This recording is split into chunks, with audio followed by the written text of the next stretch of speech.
여기서 구약 성경이라는 것은 히브리어, 그러니까 원래 이스라엘 사람들이 사용했던 히브리어로 기록된 두루마리 형태로 있었던 이 구약 성경, 그것을 한데 모아서 이제 당시 세계 통용어였던 헬라어, 시라버, 그리스어 같은 말이죠. 헬라어로 번역하라고 했습니다. 그래서 72명이 했다. 줄여서 그냥 70인역이라고 합니다. 이 70인역이 이제 번역이 된 거죠. 헬라어로, 히브리어에서 헬라어로. 네. 그래서 이 헬라어 구약 성경 70인역에 있는 목차에 따라서 오늘 한국에 우리가 사용하는 성경의 그 순서가 그렇게 된 겁니다. 히브리어 성경 순서는 아니고요. 헬라어 번역본 70인경의 순서에 따라서 오늘 우리가 사용하는, 그리고 대부분 이제 영어 성경도 다 그렇게 순서에 따르고 있습니다. 그러면은 그렇게 번역된 BC 280년경 완성이 됐지만, 그러나 정식으로 39권으로 확정된 것은 AD 90년, 예수님께서 부활 승천하신 후 약 60년 지난 시점에 최종적으로 이것이 구약 성경이다, 이렇게 결정이 되었습니다. 그러면 구약 성경은 어떻게 구성되어 있을까요? 크게 세 가지입니다. 역사서, 시가서, 예언서. 첫 글자 역시 예, 역시 예언이야, 이렇게 외우면 재밌겠습니다. 역시 예언이야. 역사서, 시가서, 예언서. 39권 중에 역사서는 17권, 시가서 5권, 예언서 17권 해가지고 39권이 됩니다. 그러면 오늘은 역사서만 다룹니다. 그 중에서도 일부분. 그러면 역사서는 창세기, 창출, 레민신, 그리고 수사룻, 삼상아, 왕상아, 대상아, 스느에까지가 이제 역사서. 그리고 이제 이 시가서, 시문서, 문학사라고 하는 이 시와 노래로 된 이 문학 작품인 5권, 욥시, 잠전아가 되겠습니다. 그리고 이제 예언서는 17권, 대예언서, 사렘, 에겔단. 네, 이것은 이제 각 권의 분량이 많아서 대예언서.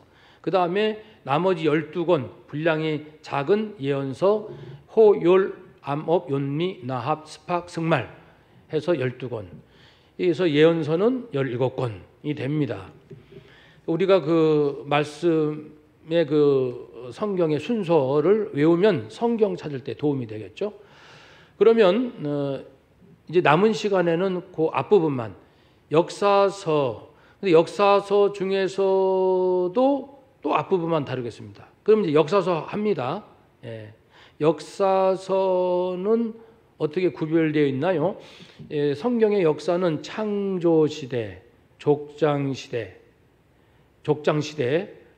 그 다음에 출애굽 광야시대, 가나안 정복시대, 정복한 다음에 사사시대, 통일왕국시대, 분열왕국시대, 포로시대, 포로귀환시대, 이렇게 전개가 됩니다.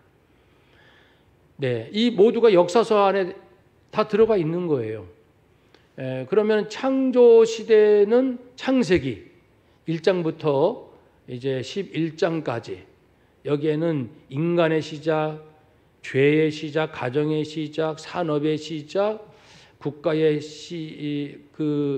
또 여러 언어 분열의 시작, 모든 시작이 창세기 1장에서 11장까지 인류 역사의 시작, 창조 시대. 그리고 족장 시대는 창세기 12장부터 마지막 50장까지 족장, 아브라함, 이삭, 야곱, 요셉 4대에 걸친 시족, 늘어나서 부족, 족장 시대가 전개가 됩니다. 그런 다음에 그 다음에는 출애굽 광야 시대가 있겠죠. 출애굽을 합니다. 여기 뭐 출애굽기에 나오죠. 예, 출애굽.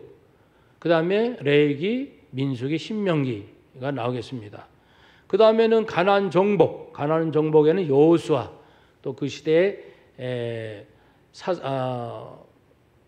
룻기, 이런 내용들이 그 사사 시대의 이야기가 나오고요. 가나안 정복 이어서 사사 시대가 이제 그렇게 됩니다. 가나안 정복 시대에는 여호수아, 그리고 사사 시대에는 사사기, 그 다음에 룻기, 그 다음에는 이제 사사 시대 끝나면 통일왕국 시대, 그리고 분열왕국 시대. 여기에는 이제 사무엘 상하반부터 사무엘하, 열왕기 상하, 역대 상하. 포로기 시대는 뭐 포로 귀한 시대지만 요 포로 시대는 이제 스느에, 에스라, 느헤미야, 에스더 해가지고 이게 전부 역사서가 되겠습니다. 네. 그러면은 이 역사서의 그 첫 부분인 그 이제 그 창조 시대, 그다음에 족장 시대부터 들어가서 5권을 살피겠습니다. 이 족장 시대가 담겨 있는 것이 창세기입니다. 창세기 12장부터라고 말씀드렸습니다. 그래서 아브라함, 이삭, 야곱, 요셉. 요셉이 애굽의 총리가 되고 그 야곱의 가족들이 애굽에 와서 정착하고 요셉이 죽고, 그 다음에 이제 출애굽기 들어오면은 이제 애굽을 탈출합니다. 그래서 출애굽기에는 탈출해서 2개월간 홍해바다 건너고 시내 광야로 들어와서 시내산까지 정착. 요게 이제 2개월이에요. 그리고 이제 시내산에 일단 머뭅니다. 정착이 아니라 잠시 머뭅니다. 11개월 동안. 그때 이제 모세는 시내산에 올라가서 하나님께 법을 받습니다. 10계명 받고 율법을 받고 성막을 어떻게 지으라 말씀을 받습니다. 그래서 말씀대로 성막을 지어서 봉헌합니다. 여기까지가 출애굽기입니다. 출애굽기 이 시대에 모세가 3가지 하나님께 받습니다. 뭐였죠? 10계명, 율법, 성전에 관한 이야기입니다. 그러면 요 율법에 관한 것만 좀 자세하게 풀어낸 것이 레위기입니다.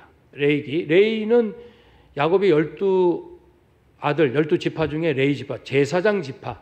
그러니까 성막 중심으로 하나님께 예배를 드리고 제사, 그리고 이제 백성 간에는 어떻게 지낼 것인가가 이 율법이라는 이름 아래 레위기에 포함됩니다. 그러니까 레위기에는 율법이 담겨 있다.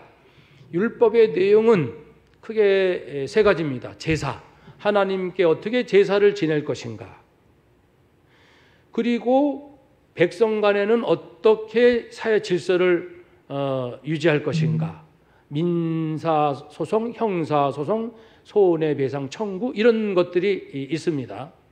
그리고 하나님이 하신 일을 때마다 지키라 하는 절기, 이 3가지가 율법 안에, 레위기 안에 있습니다. 제사법, 생활법, 절기. 그 다음에 이제 역사 흐름으로 보면 아까 이제 출애굽하고 시내산에 도착해서 11개월 머물고 모세가 거기에서 10계명, 율법, 성막을 짓는 법을 받았고 성전을 봉헌했지요. 그 다음에 또 이동해야 될 거 아닙니까? 그 다음부터 39년의 역사, 39년의 전 광야의 역사가 민수기에 담겨 있습니다. 민수기는 백성 민자 숫자수, 백성의 수. 그러니까 가나안을 정복해야 되니까 전쟁을 염두에 두고 병력을 형성해야 되기 때문에 백성의 숫자를 세웠다. 민수기가 되겠습니다. 이 민수기에서 중요한 것은 이제 시내산에서 출발합니다. 시내산이 중요하고 그 다음에 쭉 이동하다가 가데스 바네아라는 지역에 여기에서 정탐꾼 보냈다가 하나님 앞에 혼나가지고 무려 여기서 한 38년 그곳에만 머물게 됩니다. 전체가 40년 광야 생활이지 40년 동안 계속 뺑뺑 돈 게 아닙니다. 38년은 가데스 바네아에서 정착을 합니다.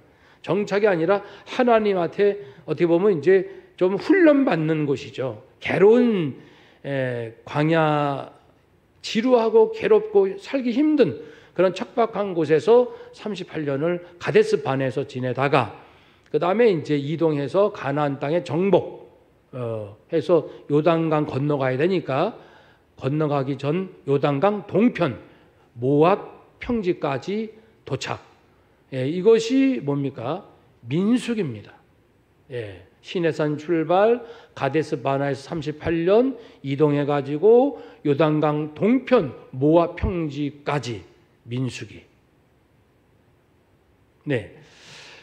그리고 이제 드디어 신명기 마지막. 신명기는 별신 말씀 명자, 하나님의 말씀을 다시 반복한다.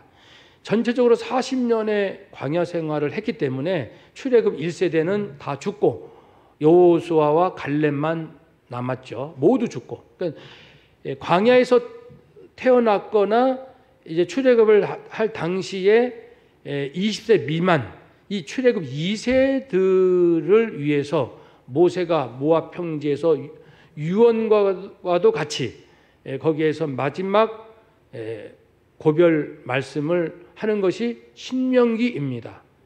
이 신명기 내용은 앞에 레위기에 있었던 말씀 또는 출애굽기, 레위기 하나님께서 주신 말씀을 반복하는 성격입니다. 특별한 내용보다는 요점 반복합니다. 그렇게 해서 모세의 고별 설교가 마지막 신명기에 담겨 있습니다. 그래서 역사서 중에 창조 시대, 족장 시대, 출애굽 시대, 출애굽 광야 시대 까지가 뭡니까? 여기까지가 창출, 래, 민신, 모세 5경 안에 담겨 있게 됩니다. 오늘은 여기까지 하겠습니다. 정리합니다.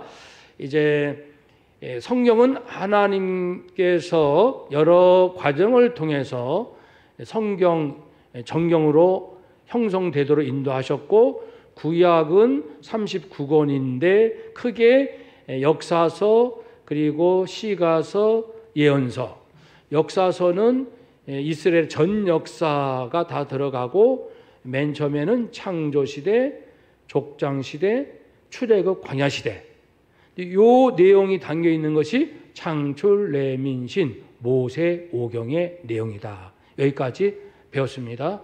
여러분 다시 한번 복습하시고요. 큰 흐름은 늘 기억하면서 성경을 보실 때마다 내가 보고 있는 이 부분은 성경 전체의 어떤 큰 맥락에서 어느 부분이다. 이것을 아시고 성경을 묵상하시면 훨씬 이해도 빠르고 하나님의 인류 구원의 전 역사를 품으면서 그 시점에서 은혜를 받을 수 있을 줄로 믿습니다. 감사합니다. 기도하겠습니다. 하나님, 오늘 두 번째 시간 짧지만 요점을 나눴습니다. 그 말씀을 우리가 꼭 기억을 하고 최소한 우리가 꼭 기억해야 할 것입니다. 이것을 통해서 성경 읽기가 더 풍성하고 기대가 되는 말씀의 일이 일어나게 하여 주시옵소서. 감사드리며